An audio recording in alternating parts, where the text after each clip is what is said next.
তবে বন্ধু স্বজন, ছুঁয়ে যায় আকাশের তারা, সিটে সেল তারকা কথনে হয়ে যায় আজ মাতোয়ারা। টেলিভিশনের পর্দায় আমরা অনেক নাটক দেখি, মনোরম দৃশ্যে শুটিংকৃত সেই নাটকগুলো, সেটা হতে পারে দেশে এবং দেশের বাইরে, এবং দেশের মধ্যে যেমনি করে কষ্ট করে নাটকের দল একটি সুন্দর প্রেজেন্টেশন আমাদের জন্য করেন, ঠিক এমনি করে দেশের বাইরের কথা যদি বলি আরও একটু বেশি কষ্টের কথা আসে। গত 25 তারিখে আপনারা জানেন যে পুরো পৃথিবীব্যাপী একটি দুর্যোগ ঘটে গেছে, এবং শুধুমাত্র বাংলাদেশের আমরা যারা আছি তাদের সবারই কিন্তু চিন্তা ছিল যে কে কোথায় আছে, কি অবস্থায় আছি। আর যেহেতু উৎপত্তি স্থল নেপালে, আর বলছিলাম যে বাংলাদেশের বাইরেও কিন্তু যখন মনোরম দৃশ্যের শুটিংগুলো হয় আমাদের ভালো লাগার জন্য, আমাদের বিনোদনের জন্য একটি দলও ছিল নেপালে শুটিংয়ের, এবং সেই দলেরই একটি অংশ আজকে তারকা কথনে আমরা আমন্ত্রণ জানিয়েছি। সৃষ্টিকর্তার কাছে অনেক অনেক ধন্যবাদ যে তারা সহি সালামতে সুস্থভাবে বাংলাদেশে এসে পৌঁছেছেন। আজকে তাদের সঙ্গে কথা হবে। আমার সঙ্গে আছেন কল্যাণ কোরাইয়া, রুনা খান এবং সেই সঙ্গে ভিট channel I top model Namira.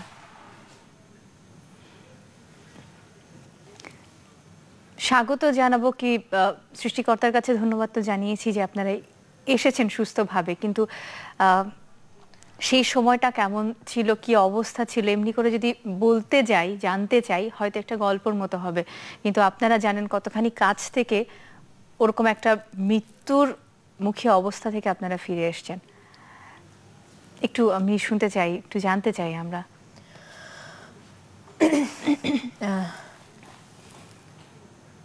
শনিবার 12টার সময় থেকে আমরা রবিবার এয়ারপোর্টে পৌঁছাই, রবিবার 12টার দিকে।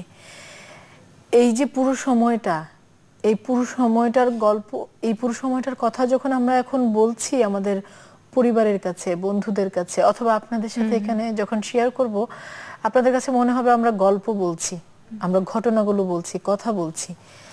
কিন্তু আমরা কি অনুভব করেছি, মৃত্যু ভয় কাকে বলে, জীবন সংকট কি, মানে প্রতিটা মুহূর্তে মৃত্যু ভয় কাকে বলে, সেটা আমরা না শুধু সে সময় নেপালে যারা ছিল, নেপালবাসী এবং বাইরের যত মানুষ নেপালে ছিল সবাই সেটা অনুভব করেছে। এটা অনুভবের ব্যাপার, এটা বলে বোঝানো সম্ভব না। কি ভয়ঙ্কর, কি বিভৎস, এটা বলে বোঝানো সম্ভব না। প্রকৃতি যে কতটা নিষ্ঠুর এবং ভয়ঙ্কর হতে পারে সেটা আমরা একেবারে চোখের সামনে দেখে এসেছি। আপনারা একটি নাটকের শুটিং এর জন্য ওখানে গিয়েছিলেন, কার নাটক ছিল, কে ডিরেকশনে ছিলেন? যেটা হচ্ছে যে আমরা 3টি কাজের জন্য যাই, এবং চ্যানেল আইয়ের একটি কাজ ছিল সেখানে, সেটার নাম হচ্ছে হলিডে। স্ক্রিপ্ট লিখেছেন জয় ভাই এবং ডিরেকশনে জয় ভাইয়ের, শাহজাহান নাজিম জয়। এবং অন্য দুটো যে কাজ ছিল সেটা ছিল আমাদের ডিরেক্টর যুবরাজ খান, কিন্তু স্ক্রিপ্ট লিখেছে আমাদের জয় ভাই। এবং আমরা প্যারালালি আমরা 5 জন আর্টিস্টই এখানে ইকুয়ালি কাজ করেছি, 3টা প্রজেক্টে আমরা সেম ভাবে কাজ করেছি। সো এখানে আমরা 2টা প্রজেক্ট শেষ করতে পেরেছি। একটা প্রজেক্ট মেবি 30 or 40% করার পরে জাস্ট এই অপারেশনের পরে 2-3 আমরা তো ফেসে গেলাম, করতে পারিনি দেশে চলে আসার জন্য তাড়াহুড়া। 20 তারিখে আমরা মুভ করি। আমরা 20 তারিখ থেকে 21, 22, 23, 24 মানে ঝকঝকা নেপাল, সুন্দর, এত সুন্দর সুন্দর টেম্পল, রিসোর্ট, মানে মানুষজন যাচ্ছে, ইটস আ টুরিস্ট টাইম, অনেকে ট্রেকিং এ যাচ্ছে, হিমালয়তে যাচ্ছে, মানে ইটস অল হ্যাপেনিং, মানে ডিস্কো, ক্লাবিং, সবকিছু খুব স্ট্যান্ডার্ড, ভালো লাগছিল। এবং ওয়েদারটা ছিল খুব সলিড। ইনফ্যাক্ট আমরা এসি ছেড়ে ঘুমিয়েছি। 25 তারিখে যখন আমরা 24 তারিখে কাজ শেষ করে 25 তারিখ সকালে নাগরকোটে যাই ক্লাব হিমালয়তে। ওইখানে যাওয়ার পরে যে মেজর জার্কটা হয় 15-20 সেকেন্ডের পরে বা 30 সেকেন্ডের পরে, সেই দিনের ওয়েদারটা আসলে কেমন ছিল? মানে যখন আপনারা শুরু করেছেন শুটিং, ওয়েদার ছিল হঠাৎ করে ঠান্ডা। মানে আমি নাগরকোটে আগে কখনো যাইনি, রুনাপুরে গিয়েছে, তারা ভালো বলতে হবে। যেটা আমি তাদের কাছে শুনলাম যে এই সময়তে ওইখানকার ওয়েদারটা খুব সুইট থাকে, বাট আমরা যখন গেছি তখন মোটামুটি পুরো দার্জিলিং এর মতো, ইউরোপ কান্ট্রিজের মতো বেশ ঠান্ডা, আমরা ঠান্ডা থাকতে পারছি না। মানে জয় ভাই আমাকে ওই সময় বলছিল যে রুনা, মানে ওই নাগরকোটে এর আগে ওই টিমের মধ্যে আমি আর জয় ভাই আমরা এর আগে গিয়েছি, হ্যাঁ আগে অনেকবার গিয়েছি। তো জয় ভাই বলছিল যে আমি জয় ভাই বলছিলাম জয় ভাই একটু কেমন যেন লাগছে না? জয় ভাই বলে যে হ্যাঁ এত ঠান্ডা, চারদিকটা না মেঘ, আমাদের একদম মেঘ ছুঁয়ে। আমরা জয় ভাই বলছি, আমি বলছি যে দেখো দেখো, ওরা তখন শটে অলরেডি বসে গেছে ওরা ক্যামেরার সামনে, দেখো দেখো কিরকম মেঘ এসে ইয়ে করে যাচ্ছে এবং চারদিকটা না একেবারে গুমট দমকা একটা ব্যাপার, মানে বাতাস এরকম খুবই কোন রকম ওই সময় নেপালে এরকম ঠান্ডা থাকে না, মানে এত ঠান্ডা থাকে না। হ্যাঁ, এবং আমরা গিয়ে পৌঁছেছি ঠিক 15 মিনিট হবে, সর্বোচ্চ 15 মিনিট হবে। আমরা 11:15টার দিকে কাঠমান্ডু থেকে নেপাল গিয়ে পৌঁছেছি এবং বাংলাদেশ থেকে নেপালের সময়সীমা দূরত্ব মাত্র 20 মিনিট। হ্যাঁ 20 মিনিটের।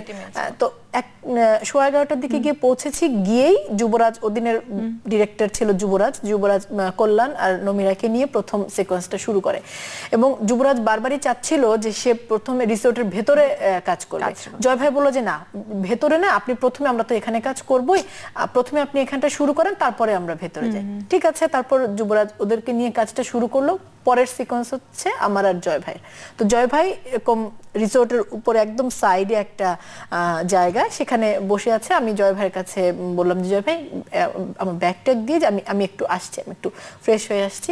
আমি জাস্ট কটেজের সিঁড়ি দিয়ে একটা পাহাড়ের, এটা হচ্ছে একটা পাহাড় থেকে আরেকটা পাহাড়ে যাবার পথে সিঁড়ি দিয়ে যেতে হয়, মানে এরকম তো না সমতল, আর কোনো অপশন নাই সিঁড়ি ছাড়া, সিঁড়ি দিয়ে যেতে হয়। আমি জাস্ট সিঁড়ি দিয়ে নেমে পাশের কটেজটাতে সিঁড়ি দিয়ে উঠেছি। রুমের ভেতরে, এটা হচ্ছে আমার অভিজ্ঞতাটা, আমার ইয়েটা আমি বলছি। রুমের ভেতর মানে ভেতরে প্রচন্ড আওয়াজ, আমার ধারণা ছাদ থেকে পানির ট্যাঙ্কি বা এরকম কিছু পড়ে গেছে। একতলা কটেজ ছিল ওটা। আমি জাস্ট বের হয়ে এসেছি, নিচে কার পার্কিং এর জায়গা ছিল, সমান জায়গা। বের হয়ে এসে নিচে নেমেছি, পেছন থেকে পুরো ভবনটা জাস্ট ছাদটা ধসে গেল। এবং যখন আমি চোখ মেলে দেখলাম যে সামনে যে সিঁড়িগুলো দিয়ে আমি নেমে এসেছি, সেই সিঁড়ির পেছনের সিঁড়ি কোনো কিছুই নেই, জাস্ট ইটের স্তূপ, সব ইট জমে আছে। কেউ কখনো কল্পনাও করতে পারবে না যে 10 সেকেন্ড আগে এখানে কি ছিল। এবং তখন আপনারা শট দিচ্ছেন? তখন আমরা শটে বেসিক্যালি আমাদের জাস্ট মাস্টারটা হয়ে যাওয়ার পর আমরা 2 শট এবং জাস্ট ক্লোজে ছিল। তখন নমিরা ক্যামেরার সামনে ছিল। তো আমরা একটা রাউন্ড একটা লোহার টেবিলে আমরা কাজ করছি, সিরিয়ালি বসা একটা টেবিলকে আমরা চুজ করে বেস করে আমরা কাজ করছি। যখন এই জাগটা শুরু হলো, যে তখন মনে হচ্ছে যে মানে আমরা ধরবো কি, অ্যাকচুয়ালি ভূমিকম্পে ধরার কিছু নেই, দ্যার ইজ নো শেল্টার। এখন বিল্ডিং যদি বড় বড় গাছ যদি সমানে কাঁপতে থাকে তাহলে আমরা তো কোনো কিছুই না। তো শক্ত লোহার টেবিলটা ধরলাম, লোহার টেবিলটা স্ট্রেট হয়ে মনে হচ্ছে ককশিট অথবা একটা পাতলা পেপার, কোনোভাবে ধরতে পারছি না। ও আমার হাত ধরে আছে এই সাইডে, আর এদিক থেকে যুবরাজ মানে স্ট্রেট হয়ে সে আল্লাহর নাম নিচ্ছে, এদিকে ক্যামেরা ধরে রাখতে পারছে না। আর আমার শুধু ক্যামেরা ধরলো, আর সাদত ভাই সবাইকে ডাকছে একসাথে গ্যাদার করার জন্য। সাডেনলি জয় ভাই ভয় পেয়ে এত ভূমিকম্পের মধ্যে সে কোথায় দৌড়ে চলে গেল সেটা আসলে সে নিজেও জানে না, এটা তার মানে ব্রেনের মধ্যে ছিল না। তাকে জিজ্ঞেস করার পর সে বলতেছে যে আমি জানি না, আমি কেন এখন পর্যন্ত সে, কালকেও তার সাথে দেখা হয়েছে, কালকেও জয় ভাই বলছিল যে আমি জানি না আমি কোথায় গিয়েছি, আমি জানি না আমি কেন গিয়েছি, আমি শুধু জানি যে জায়গাটাতে আমি ছিলাম সেই জায়গাটা ভেঙে পড়ে গেছে, আমাকে যেতে হবে কোথাও। এবং খুব স্বাভাবিক, খুব কাছাকাছি সময়, এবং এই মানে ভয়াবহ অভিজ্ঞতার ঘোর থেকে এখন অব্দি আপনারা কেউ বের হতে পারেননি। নমিরা ওই সময়টা শর্টে ছিলেন করে বলছিলেন, এবং টের পেলেন যখন, বুঝতে পারলেন যে হ্যাঁ কিছু একটা হচ্ছে, কি করণীয় আসলে? মানে পড়েই গেছি, ও তো ফ্রেমে ছিল, ফ্রেম থেকেও পড়ে গেছে। এবং আমাদের কাছে এক্সাক্ট ফুটেজ আমাদের কাছে আছে। আমি হচ্ছে গিয়ে প্রথম 10 সেকেন্ড টু 15 সেকেন্ড আমি বুঝিনি, আমি মানে হয়তো আমি হাসছিলাম, আমি হাসছিলাম যে হয়তো হচ্ছে নমিরা জাস্ট আমি পরে ফুটেজটা দেখেছি, আমি হাসছিলাম। তারপরে আমি জাস্ট দেখলাম যে মানে পুরোটা একদম নড়ে গেল। আমি জাস্ট কল্যাণ ভাইয়ের হাতটা গ্র্যাব করলাম, এন্ড তখন আমি রিয়েলাইজ করলাম যে না, ইটস আর্থকোয়েক, আর কিছুই না এটা। তখন ওই মুহূর্তে জাস্ট একটা কথাই ক্লিক করলো মাথায়, যে হয়তো ওই মুহূর্তে যে আব্বু আম্মুর সাথে থাকলে মারা গেলে আমার কোনো আপত্তি নেই, এই জিনিসটা আমার মাথায় ক্লিক করেছে, আর কিছু না। তারপরে যখন সবকিছু চুপচাপ হয়ে গেল, একটু রিল্যাক্স হলাম, কিন্তু স্টিল আমাদের কিন্তু মুভিংটা যখন জার্ক মুভ করলো, শেক করছে, এটা ভাইব্রেটিং হচ্ছে। যখন আমরা সবাই একটা জায়গায় নিচে নেমে গেলাম, গ্যাদার হয়ে, রুনাপুকে সবাই খুঁজতেছে কোথায় আছে, কি অবস্থায় আছে, কেউ তো জানি না আমরা। রুনাপু তখন ছিলেন না, আমাদের চোখের সামনেই ছিল। আচ্ছা, আমি আসছি এই প্রসঙ্গে। আপনারা যদি বলেন আমি একটা ফোন নিব, ফোন নিয়ে তারপরে আসি। অবশ্যই। হ্যালো হ্যালো, হ্যাঁ, কে বলছেন? আমি নিশিতা বলছি ফেনী থেকে। নিশিতা। কেমন আছেন আপু? আছি, ভালো আছি। নিশিতা বলুন। জি, আমি একটু রুনা আপুর সাথে কথা হ্যাঁ, বলতে চাচ্ছি। নিশ্চয়ই। জি বলুন। হ্যালো রুনা আপু, কেমন আছো? জি আপু, ভালো আছি। হ্যাঁ, তোমাকে অনেক সুন্দর লাগছে আপু। আর আমি ওই দিন বিভিন্ন নিউজ চ্যানেলে দেখতেছি তুমি কান্না করতে করতে বলতেছো যে ভূমিকম্পের কথা। আসলে খুবই খারাপ লাগছে। তো আল্লাহর অশেষ রহমতের কারণে হয়তো তোমরা সবাই বেঁচে ফিরে পারছো, নাহলে হয়তো বা জানি না কি হতো। তো তোমাদের জন্য, সবার জন্য শুভকামনা রইলো। নিশিতা, অনেক ধন্যবাদ আপনাকে। রুনা আপুকে কিভাবে আপনারা উদ্ধার করলেন? বা আমরা যারা বাকি ছিলাম শটের কাছে, বা আমরা শুটিং এর সময় যখন ছিলাম, আমরা 5 জন ছিলাম, তখন আমরা একটা খোলা জায়গায় চলে আসি। তখন বেসিক্যালি আমরা কনফিউজড, আসলে আমরা যাবো কোথায়। অনেকে অনেক বুদ্ধি দিচ্ছে, আরো টুরিস্ট আছে ওখানে। অনেকে বলছে গাছের নিচে যাও, অনেকে নিচে শেল্টার নিচে যাও, অনেকে বলছে পাহাড়ের উপরে দাঁড়িয়ে থাকো, অনেকে বলছে ঢালে গিয়ে দাঁড়িয়ে থাকো। মানে এক একজনের এক এক কথাতে আরো বেশি কনফিউজ হয়ে যাচ্ছে। তার উপর দিয়ে কিন্তু আমাদের রিসর্টটা ভেঙে পড়ে যাচ্ছে, টেম্পল ভেঙে যাচ্ছে, রিসর্টটা ভেঙে যাচ্ছে। আমরা তো সবচেয়ে ভয়ঙ্কর ব্যাপার হচ্ছে যে যেই ভূমিকম্পটা হয়ে গেছে, এখন যদি হতো যে হ্যাঁ আমি মানে একটা ঘুষি মারলাম, সেটা ঠিক আছে, ঘুষি তো কন্টিনিউয়াসলি হচ্ছে।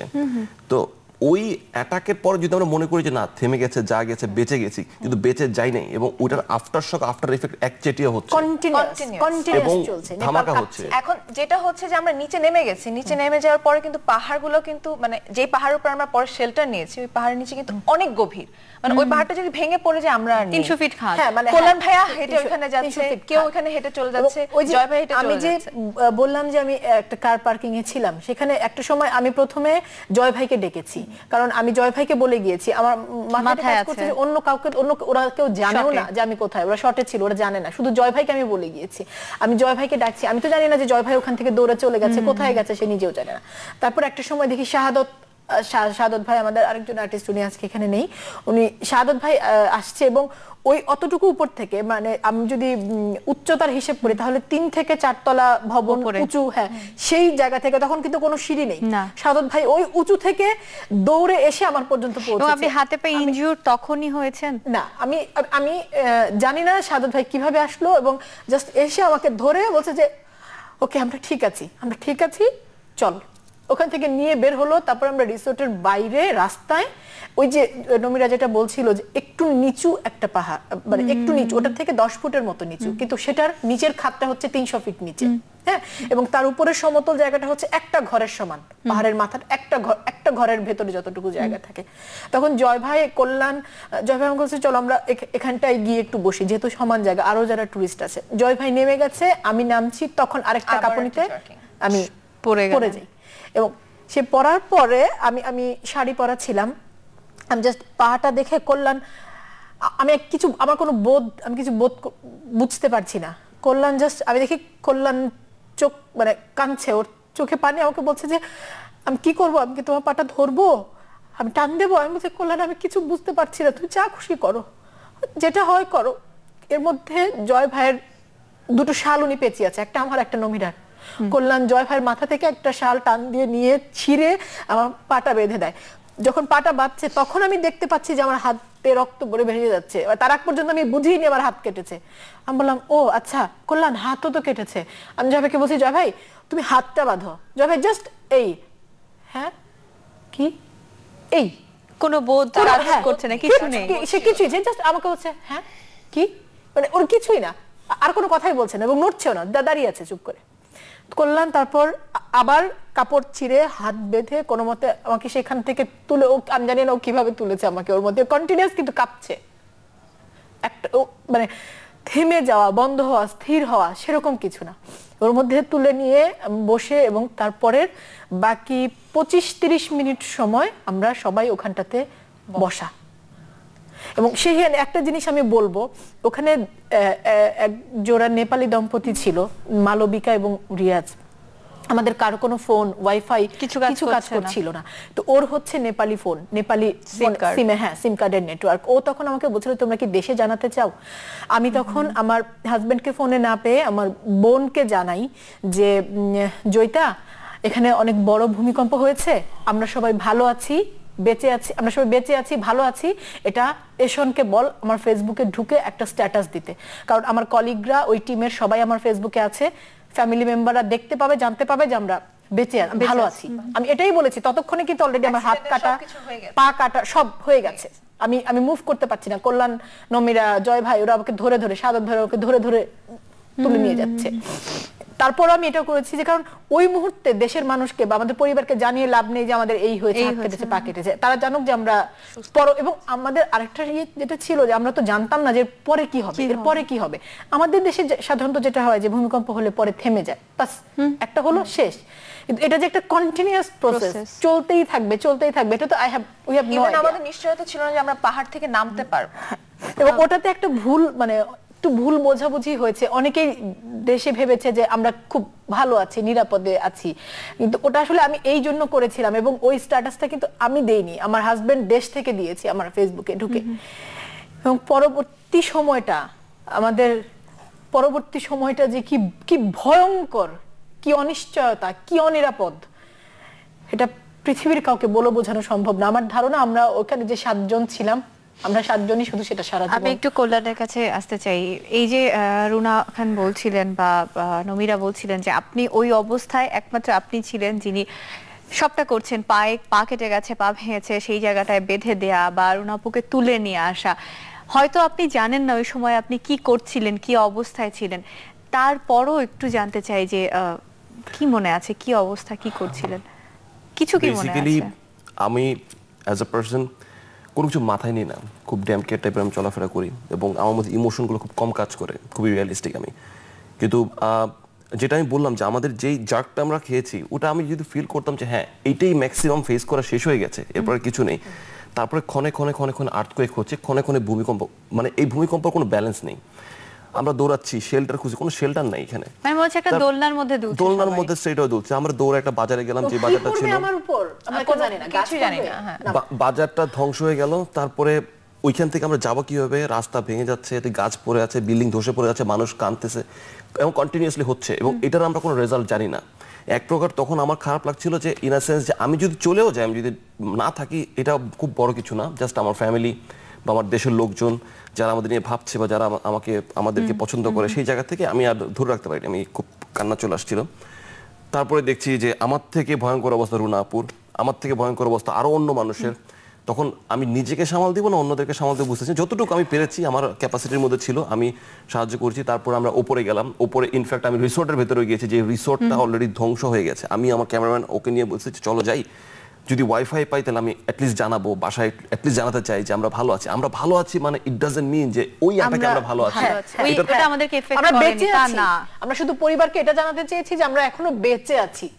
এবং যেটা হচ্ছে যে আমরা 48 আওয়ার্স এই আর্থকোয়েক ফেস করেছি, এখন নেপালবাসী এখনো পর্যন্ত করতেছে, যেটা নাকি 6 ডেজ 7 ডেজে অলরেডি চলে আসছে। তাদের অবস্থাটা কি? আমরা যখন ছিলাম তখন এন্টায়ার নেপাল জাস্ট 15 সেকেন্ড 30 সেকেন্ডের মধ্যে নাই, সুস্থ নেপাল অসুস্থ হয়ে গেছে। এবং আপনারা যদি বাড়িতে বলেন যে আপনারা এই দুরবস্থায় আছেন, নিশ্চয়ই তাদের কিছু করার থাকবে না। তো সুস্থ আছি, বেঁচে আছি, এটুকু নিশ্চিত করাটাই তখন সবচেয়ে বড় বুদ্ধিমানের কাজ ছিল।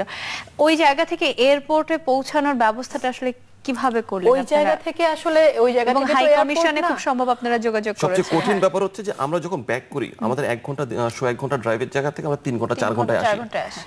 রাস্তাঘাট ভাঙা চূড়া। সময় রওনা দেই নাগরকোট থেকে, আমরা কাঠমান্ডুতে এসে পৌঁছাই 5টায়। কারণ আমরা নামতে নামতে দেখছি পুরো দুভাগ হয়ে যাচ্ছে, সব পাহাড় ধসে পড়ে যাচ্ছে, পুরো আকাশ লাল হয়ে গেছে, মানে ইটস টোটালি ডিজাস্টার, আর কিছুই না। আমাদের কাছে কিচ্ছু নাই। আমাদের যদি কয়েক হাজার মিলিয়ন ডলারও থাকে, ইট ডাজন্ট ওয়ার্ক। এবং শুধু পাসপোর্ট নিয়ে আমরা বের হয়ে গেছি, রাস্তা দৌড়াচ্ছি, শরণার্থী হয়ে গেছি। এবং এন্টায়ার সিটিতে কোনো কারেন্ট নাই, খাবার নাই, পানি নাই, হোটেল রুম সার্ভিস অফ, রেস্টুরেন্টে কোনো অর্ডার নিচ্ছে না, প্রতিটা সব বন্ধ। আমরা যেমন ইন্টারনেট সাইটগুলোতে নেপালের এই দুরবস্থা দেখেছি, এবং সেই তার ভেতরেই অনলাইন যে নিউজ পোর্টালগুলো আছে, সেখানে আমরা জানতে পেরেছি যে আপনারা বাংলাদেশের একটি শুটিং দল ওখানে আছে, এবং আমরা সবাই দোয়া করেছি যে হ্যাঁ সুস্থভাবে সবাই দেশে ফিরুক। সেখানে দূতাবাসে আপনাদেরকে অনেক সহযোগিতা করেছে জানতে পেরেছি। সেখান থেকে আপনাদের রিসোর্ট যেখানে একেবারে ধ্বংসস্তূপে পরিণত হয়েছে, সেখান থেকে ব্যাগ, পাসপোর্ট সবকিছু আপনারা কিভাবে কালেক্ট করলেন? আমাদের কারো পাসপোর্ট ব্যাগেই ছিল, বাকিরা আমরা ওই যে বললাম 5 ঘন্টা মানে 5টার সময় এসে আমরা কাঠমান্ডুতে পৌঁছাই। কাঠমান্ডুতে পৌঁছানোর পর প্রথমে আমাকে ওরা ডাক্তারের কাছে নিয়ে যায়। হাতে ব্যান্ডেজ করা হয়, পায়ে ব্যান্ডেজ করা হয়, টিটেনাস দেওয়া হয় এবং তারপর ডাক্তার বলে তোমার পাটা এক্সরে করতে হবে। সেখানেও গল্প আছে, তাকে যে নিয়ে যাই আমরা হসপিটালে কোনো মেশিনারিজ কাজ করে না, তার এক্সরে করাতে পারছি না, এবং মানে ইমার্জেন্সি নাই, কোনো ক্যাবিন নাই, কিছু সব নাই, রাস্তায় সব ভেঙে গেছে, সবকিছু রাস্তায়, একদম রাস্তায় খোলা মাটির মধ্যে। এবং ওখানে গিয়ে আমার মনে হলো আমার এই হাত কাটা পা কাটা এটা আসলে কিছুই না, আমি ওখানে যা দেখতে পাচ্ছি রক্তে ভেসে যাচ্ছে মানুষের, মানে এটা বলে বোঝানো সম্ভব না, এটা বলে বোঝানো সম্ভব না। সেই থেকে আমরা যে কাঠমান্ডুতে আমরা যে হোটেলটাতে উঠেছিলাম সেই হোটেলে গেলাম, গিয়ে আমরা জাস্ট মানে কাপড়টা চেঞ্জ করে পাসপোর্ট নিয়ে আমরা বের হয়ে গেলাম। এই সারাদিন আমরা কেউ কিছু খাইনি, সেই সকালে যে বের হয়ে গিয়েছি সারাদিন কেউ কিছু, এক ফোঁটা পানিও কেউ খেতে পারিনি আমরা। আমরা যে হোটেলটাতে ছিলাম মুনলাইট, সেই হোটেলটা থেকে 5 মিনিটের দূরে একটা জায়গায় গিয়ে আমরা একটু খাবার পাই, একটা রেস্টুরেন্ট, আমার ওটার নাম মনে নেই এখন, খাবার পাই, সেখানে বসি আমরা। তখন আমরা আস্তে আস্তে দেশে যোগাযোগ, এবং এর মধ্যে আমরা ফোনে কোনো কানেকশন, ফোন কাজ করছে না, ওখান থেকে আমরা দেশে যোগাযোগ করার চেষ্টা করি, কন্টিনিউয়াস ভাইব্রেশন হচ্ছে, আমরা কিন্তু টের পাচ্ছি, মানে এটা হচ্ছে একদম পুরো সময়টাই ভাইব্রেশন, পুরো সময় হচ্ছে এটা। তখনও কিন্তু আমরা আমাদের প্যারেন্টসদেরকে বলছি যে আমরা ঠিক আছি, আমরা সুস্থ আছি, তোমরা জাস্ট দোয়া করো, এতটুকু বলা ছাড়া আসলে আর কিছু বলার ছিল না ওই মুহূর্তে। এবং সে সময় ওই সময়টাতে আমরা যখন ওখানে বসা, তখন আমার হাজবেন্ড ফোন করে আমাকে বলে যে আমি জানি নেপালের অবস্থা খুব খারাপ, 750 লোক অলরেডি মারা গেছে এবং সিএনএন বিবিসি লাইভ কভারেজ দিচ্ছে। এটা শুনে আমি ওদেরকে বলছি সিএনএন বিবিসি লাইভ কভারেজ দিচ্ছে মানে তো এটা পৃথিবীর সবচেয়ে বড় ঘটনা হোক দুর্ঘটনা হোক, এটা সবচেয়ে বড়। হ্যাঁ, তো আমাদের কি করব আমরা? তখন জয় ভাই বললো যে আমরা এক কাজ করি, আমরা কোনো থামেলে না থেকে কোনো বড় হোটেলে, ভালো হোটেলে, আমরা একের পর এক 4টা হোটেলে গিয়েছি, কোন হোটেলে ইভেন আমরা যখন আমাদের হোটেলে উঠি আমাদের লাগেজ প্যাক করতে, এবং 80 বছর পরের এটি একটি স্মরণকালের, 82 বছর নেপালের 82 বছরের মধ্যে এটা সবচেয়ে বড় দুর্যোগ। এবং শেষ পর্যন্ত আমরা গিয়ে আশ্রয় নেই রেডিসন থেকে আমরা কোনোভাবে ফোনে যোগাযোগ করতে পারছি না। আমার দেশ থেকে আমরা দেশে জানিয়েছি, আমার হাজবেন্ড জানিয়েছে হাই কমিশনারের লোক গিয়ে আমাদেরকে রেডিসন থেকে উদ্ধার করে নিয়ে আসে। বাকি সময়টুকু আমাদের রেস্কিউ করতে খুব কষ্ট হয়েছে, আমরা ইনফর্ম করতেও পারছি না, কেউ আমাদেরকে খুঁজেও পাচ্ছে না, আমরা একদম হেল্পলেস, স্ট্রেট অ্যাওয়ে হেল্পলেস। কোথাও খাবার টাবার, আমরা যে বড় জায়গায় কোনো শেল্টার নিব, আমরা বেশ কিছু ভালো ভালো হোটেলে ট্রাই করছি, ক্যাসিনোতে ট্রাই করছি, দরকার ক্যাসিনোর দিকে বসে থাকবো, কিন্তু সব জায়গায় ফাটল ধরে আছে, সবাইকে বের করে দিচ্ছে, সবাই রাস্তায় নেমে গেছে। 5 স্টার হোটেলগুলো থেকে আমরা যে এমবাসিকে জানাবো যে আমরা এখানে, আমরা যে একটা পারফেক্ট প্লেসে যে আমরা এমবাসিকে জানাবো সেটাও জানাতে পারছি না, কারণ টোটালি আমরা আউট অফ কানেক্ট। তারপরে তো কোনোভাবে তারা আপনাদেরকে পেলো, খুঁজে পেলো, উদ্ধার করে এমবাসিতে নিয়ে গেছে। এবং তারপর থেকে এয়ারপোর্টে আসার আগ পর্যন্ত এয়ারপোর্টে আমাদেরকে পৌঁছে দিয়ে গেছে এমবাসির গাড়ি। আমাদের অ্যাম্বাসেডর এত সহযোগিতা, আমরা ধন্যবাদ জানাই, আমরা আন্তরিক ধন্যবাদ জানাই তাকে। আমি এয়ারপোর্টের ঘটনায় আসছি, আমরা আরেকটা ফোন নেই। হ্যালো হ্যালো হ্যালো হ্যাঁ, হ্যালো বলছেন? হ্যাঁ, আমি সম্রাট বলছিলাম মতিঝিল থেকে। সম্রাট বলুন। হ্যাঁ, আমি একটু রুনা আপু, কল্যাণ ভাইয়া এবং নমিরা আপুর সাথে কথা বলতে চাচ্ছিলাম। জি বলুন, আমরা শুনতে পাচ্ছি। হ্যাঁ রুনা আপু, আমি একটু জানতে চাচ্ছিলাম যে একটু আগে আপনি বললেন যে আপনাদের কাছে কিছু ভিডিও ফুটেজ আছে আপনাদের শুটে, তো আমাদের দর্শকদের জন্য যদি সেটা চ্যানেল আইয়ের পর্দায় দেওয়া হয় আমাদের জন্য একটু সুবিধা হতো আর কি। আর একটু জানতে চাচ্ছিলাম যে আপনার তো একটা ছোট বাবু আছে, তো আপনার দেশে ফিরে আসার পর কি অনুভূতি হয়েছিল সেটা একটু জানতে চাচ্ছিলাম। আর আপনাদেরকে দেখে ভালো লাগছে, তারপরও অনেক খারাপ লাগছে যে আসলে আমাদের নেপালে অনেক বাংলাদেশি আছে যারা কিনা এখনো অনেক বিপদ সংকুল অবস্থায় আছে, তো তাদের জন্য দোয়া করছি। আর একটু যদি কাইন্ডলি একটু জানাতেন আপনার বাবু সম্পর্কে। এবং শুধু তাই নয়, আপনার এই কথার সঙ্গে আরেকটি কথা যোগ করতে চাই যে বাংলাদেশেও কিন্তু অনেক নেপালি শিক্ষার্থী আছে যাদের পরিবার কিন্তু নেপালে। আমরা সবার জন্য সমবেদনা জ্ঞাপন করছি, এর বেশি আসলে কিছুই বলার নেই, কিছু করার নেই। আমরা সমবেদনা জ্ঞাপন করছি, আমরা প্রার্থনা করছি যে যেখানে আছুক ভালো থাকুক, সুস্থ থাকুক, এটুকু আমরা প্রার্থনা করছি। এয়ারপোর্টের কথা একটু আসছিলাম, এয়ারপোর্টে কি অবস্থা দেখলেন আপনারা? এয়ারপোর্টের অবস্থা যেটা হচ্ছে যে রেডিসন থেকে আমাদের মিডনাইটে আমাদের রেস্কিউ করে রাত্রে 3টা-4টার সময়। তারপরে আমরা মানে কি বলে না, আমরা তখন যাই এমবাসির ভিতরে যাই। এমবাসি এখানে এমবাসেডার হাজবেন্ড, তার ছেলে এবং আরো কিছু বাঙালি আমরা একসাথে থাকি। আমাদের কোনো উইন্টার ক্লোদিংস নেই, আমরা জানি না যে প্রচুর ঠান্ডা পড়ে, ভয়ঙ্কর ঠান্ডা, ঠান্ডার মধ্যে আমরা বাইরে আছি, এখানে তাবু নাই, উপরে জাস্ট একটা কাপড় দিয়ে সোফার মধ্যে বসে আছি, কোনো মতে আলোচনা করে একজন একজনকে হাসিয়ে আমরা চেষ্টা করছি রাতটা পার, রাত পার হচ্ছে না, রাত মনে হচ্ছে যে কয়েক যুগ বসে আছে এখানে। তারপর দেন এগেন সকালে আমরা এভাবে রাত কাটালাম, সকালে উঠে জাস্ট আমাদেরকে একটি গাড়ি দিল, আমরা দুজন গেলাম, গিয়ে শুধু লাগেজগুলো নিয়ে আসতে পেরেছি, রিস্ক নিয়ে গিয়েছি। তারপর যখন আমরা মুভ করি সবাইকে বাই বাই দিই, তখন আবার জার্ক শুরু হয়ে যায় এবং এমবাসির পাশে যে বিল্ডিংটা, সেই বিল্ডিংটা অলরেডি বাঁকা হয়ে আছে, ওটা অলরেডি গন, ওটা শেষ, ওটা দোতলা থেকে ফাটল ধরে গেছে। আমরা নেমে দাঁড়িয়ে আছি, তখন বাসায় ফোন দিলাম যে আমরা রওনা দিব, অলরেডি ফ্লাই করবো, এখন আবার আর্থকুয়েক শুরু হচ্ছে। ওইটা জাস্ট আবার একটু আমি মানে আমার এক্সপেরিয়েন্সটা আমি একটু বলছি যে আমরা গাড়িতে উঠে বসেছি, স্টার্ট বন্ধ একটা গাড়ি, জাস্ট সাগরের মধ্যে জাহাজ যেরকম দোলে এইরকম দুলুনি, লাফ দিয়ে ওই গাড়িতে আমরা আমি নেমে তখন মাত্র বসছি, ওয়াইফাইয়ের মধ্যে আমরা বাসায় জানাচ্ছি যে আমরা রওনা দিচ্ছি এয়ারপোর্টের উদ্দেশ্যে। আমি আমার বোনের সাথে কথা বলছিলাম ফোনে, নেমে ও তো লাইনে ছিল, আমি টের পাইনি। পরে আমি বললাম শুনতে পাচ্ছিস, বললো যে হ্যাঁ। তার আগের দিন থেকে শুরু করে ওই দিন সময় পর্যন্ত ওই প্রথম আমাকে এক সময় জয় ভাই না কল্যাণ কে বলেছে আমি জানি, ওই পাশের 7 তলা বিল্ডিং বলছে এক্ষুনি বিল্ডিংটা ভেঙে পড়বে, তুমি সরো এখান থেকে, রুনা এখান থেকে সরো।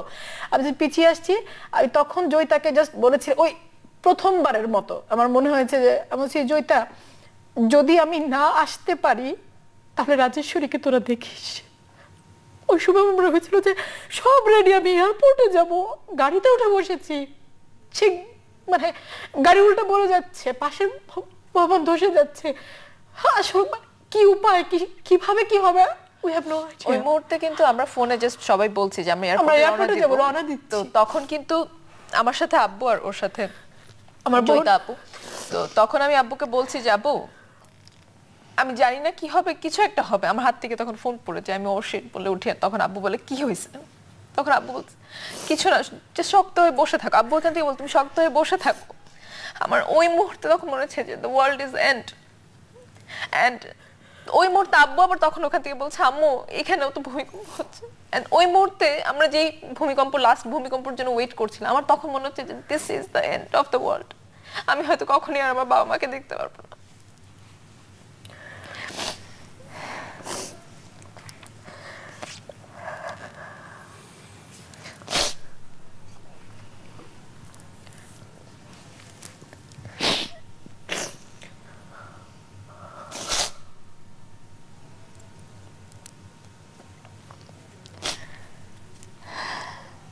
আল্লাহর অশেষ রহমত, আমাদের দেশবাসীর দোয়া, পরিবারের ভালোবাসা, আমার সহকর্মী বন্ধুদের ভালোবাসা, নেপালের অ্যাম্বাসেডারের সবকিছু মিলে আমাদের, আমি বলবো যে আমাদের হায়াত আছে, আল্লাহর রহমত আছে, সেই জন্য আমরা এখান থেকে বেঁচে সুস্থভাবে, আমি অবশ্যই বলবো সুস্থভাবে, যার মধ্য থেকে এসেছি তার মধ্য থেকে আমার এই ক্ষত, আমার এই পায়ে ফ্র্যাকচার এটা কিছুই না।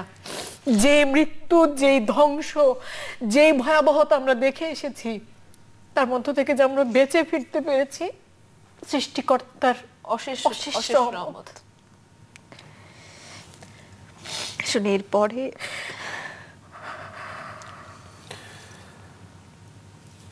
তারপরে আমরা ফাইনালি এমবাসি থেকে মুভ করি। যতই ঘন্টা যাচ্ছে, যতই সময় যাচ্ছে, নেপাল ততই বরবাদ হয়ে যাচ্ছে। হয়তো এরকম আছে যে আমরা 1 ঘন্টা আগে, 3 ঘন্টা আগে যা দেখেছি 3 ঘন্টা পরে সেটা নেই। মানুষের কান্নাকাটি, দেশের আরও বাজে সিচুয়েশন বেড়েই যাচ্ছে। এয়ারপোর্টে যখন যাই, যদি খুব ইজি ভাষায় বলি, এয়ারপোর্টের একদম শুরু থেকে বেশ আগে থেকে মানুষের বিশাল লাইন, স্ট্রেট হয়ে সদরঘাটের মতো হয়ে গেছে, কোনো নিয়ম কারণ নেই, মানুষজনের হাউকাউ, প্রচুর ভিড়, আমরা বুঝতে পারছি না কে পরে যাবে, মানে কোনো কিছুর কোনো সিস্টেম নেই। ওইখানে তখন হচ্ছে জাস্ট যে যাচ্ছি। যারা আছে বাঙালি না, ইন্ডিয়ান, কোরিয়ান, চাইনিজ, তারা জাস্ট তাদের ফ্লাইট পাক বা না পাক তারা আশেপাশের দেশে মুভ করছে, কেউ ইন্ডিয়াতে, কেউ বাংলাদেশে, এবং যে যেখান থেকে পারছে তারা যে কোনো উপায় তারা মুভ করার চেষ্টা করছে। এবং ওইখানে দেখা গেছে মানুষ জীবনের জন্য বা বেঁচে থাকার জন্য কতখানি তারা চেষ্টা করতে পারে। আমরা বাইরে দাঁড়িয়েছিলাম 2 ঘন্টা 3 ঘন্টা, আরও যারা দাঁড়িয়েছিল তারা 5 ঘন্টা 6 ঘন্টা যাবত দাঁড়িয়ে আছে, তারপর তারা ঢুকতে পারছে না। তারপর আমরা অনেক কষ্টে ঢুকলাম, আমরা বিমানের কথা বললাম যে আমাদের ফ্লাইট চলে আসছে, আমরা বিমানে যাব, তো প্লিজ আমাদেরকে আটকাবেন না, আপনারা কিছু বলবেন না, না তোমরা কেন পিছন থেকে এসে চলে যাবে, হ্যান ত্যান ছাতা মাথা অনেক কথা বললো, খুব বাজে বিহেভ করলো, মানে পারলে আমাদের ছিঁড়ে ফেলে। যে আমরা সাধারণত মনে করি যে পৃথিবীতে সবচেয়ে সভ্য জাতি হচ্ছে ইউরোপ আমেরিকান বা সাদা হোয়াইট যারা, ওদের ওই সময় ওদের মানে ওদের যে ব্যবহার বলতে প্রাণের ভয়ে মানুষের যে ব্যবহার, তখন আর তার মধ্যে কোনো সভ্যতা ভব্যতা কোনো কিছু থাকে না। সবারই আসলে প্রাণ বাঁচাবার একটা তাগিদ চলতে থাকে। এবং সেই সময় বিমানের যিনি নেপালের ম্যানেজার রফিকুল সাহেব, উনি নিজে বাইরে এসে আমাদেরকে যে ওদের রানওয়ে চলে এসেছে, বিমান চলে এসেছে, ওনারা ফ্লাইট মিস করবে, কোনোভাবে আমাদের 7 জনকে ঢুকিয়ে নেয়। তারপরে এবং এয়ারপোর্টের বাইরে, নেপাল এয়ারপোর্টটা দোতলা, এয়ারপোর্টের ভেতরে দোতলা নিচতলা, শেষ পর্যন্ত আমরা সবকিছু পার হয়ে চেক ইন করার পর আমরা গিয়ে বসি রানওয়েতে। আমার জীবনে এই প্রথম আমি দেখলাম, কখনোই হয়নি জীবনে কোনোদিন আমি দেখিনি যে রানওয়েতে মানুষ, কল্যাণের কাছে ছবি আছে, শত শত না হাজার হাজার মানুষ রানওয়েতে বসা। এবং আমি সত্যি বলতে চাই যে এই বিষয়গুলো বলতে থাকলে না শেষ হবে না। আর আমরা সত্যি সৃষ্টিকর্তার কাছে অনেক অনেক শুকর গুজার করছি যে আপনারা সহি সালামতে পৌঁছেছেন বাংলাদেশে, পরিবারের কাছে ফিরে এসেছেন। পরিবারের সেই মানুষগুলো যারা চিন্তা করেছে, কষ্ট পেয়েছে, সৃষ্টিকর্তার কাছে প্রার্থনা করেছে, তাদের কাছে আপনারা ফিরে এসেছেন। এবং যারা আমাদের এই বাংলাদেশের এই দলটি, এই পরিবারের এই সদস্যদেরকে ফিরে আসতে সাহায্য করেছেন, আমরা তাদেরকে সত্যি ধন্যবাদ জানাই। এবং নেপালে যারাই আছে এখন, যে অবস্থায় আছে, আমরা সবার জন্য প্রার্থনা করি।